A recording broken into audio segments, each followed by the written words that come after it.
Você já teve a sensação de que o que Deus te chamou para fazer é pequeno demais? Hoje eu vou te contar a história de Neemias. Neemias foi um homem que foi chamado para reconstruir as muralhas de Jerusalém. Quando Neemias ficou sabendo que as pessoas que viviam em Jerusalém estavam sendo humilhadas e que o muro tinha sido derrubado, no capítulo 1, versículo 4, Neemias diz: "Quando ouvi essas coisas, sentei-me e chorei." Então ele fez uma oração a Deus. Senhor, que os teus ouvidos estejam atentos à oração deste teu servo e à oração dos teus servos que têm prazer em temer o teu nome. Faze com que hoje este teu servo seja bem-sucedido, concedendo-lhe a benevolência deste homem. Naquela época, ele era copeiro do rei. E quando ele chegou ao rei, o rei perguntou o motivo dele estar triste.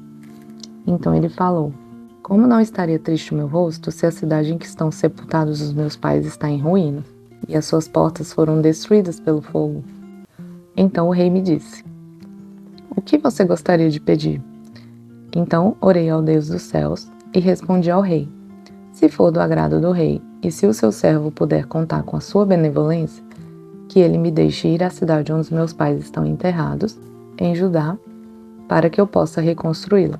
Então Neemias ele estava em outra cidade, então ele pediu a Deus para que o rei liberasse ele, para que ele voltasse a Jerusalém para reconstruir os muros. E teve um versículo em específico que tocou meu coração, e ele diz assim: "E os servos do templo que viviam na colina de Ofel fizeram os reparos até em frente às portas das águas, na direção do leste e da torre que ali sobressaía.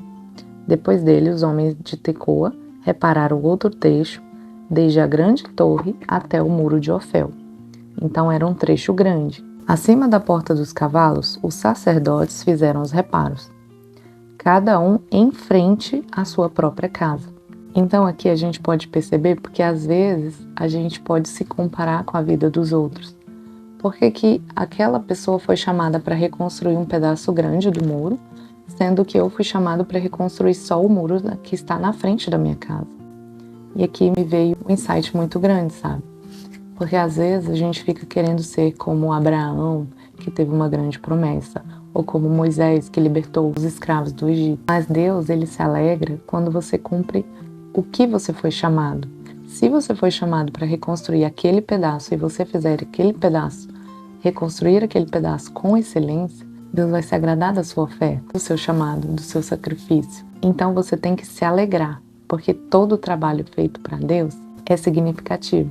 E a coisa mais importante é você ser obediente ao que Deus te chamou. E ainda no livro de Neemias, outra passagem me chamou a atenção, que fica em Neemias 4, versículo 7. "Quando, porém, Sambalate, Tobias, os árabes, os amonitas e os homens de Asdod souberam que os reparos nos muros de Jerusalém tinham avançado e que as brechas estavam sendo fechadas, ficaram furiosos. Todos juntos planejaram atacar Jerusalém e causar confusão. Mas nós oramos ao nosso Deus e colocamos guardas de dia e de noite para protegermos deles." Nesse caso, eles estavam reconstruindo o muro com uma mão e na outra mão eles estavam empunhando uma arma, porque eles precisavam se defender e não deixar que nada impedisse o objetivo deles, que era fazer a reconstrução do muro de Jerusalém. E isso me tocou no coração, porque quantas vezes a gente deixa com que alguém venha e fale uma palavra e você simplesmente desiste, ou você simplesmente deixa para lá, ou você simplesmente acaba deixando de lado a sua missão, por conta de algo que alguém falou. Então, se você sabe que você tem um chamado, se você sabe que você tem que fazer aquela coisa, então você não pode deixar com que nada te impeça de cumprir aquilo. E nós temos que permanecer confiantes e crer que Deus já nos capacitou e que todo bem vai contribuir para aqueles que amam a Deus. Eu não estou dizendo que a gente não vai ter problemas.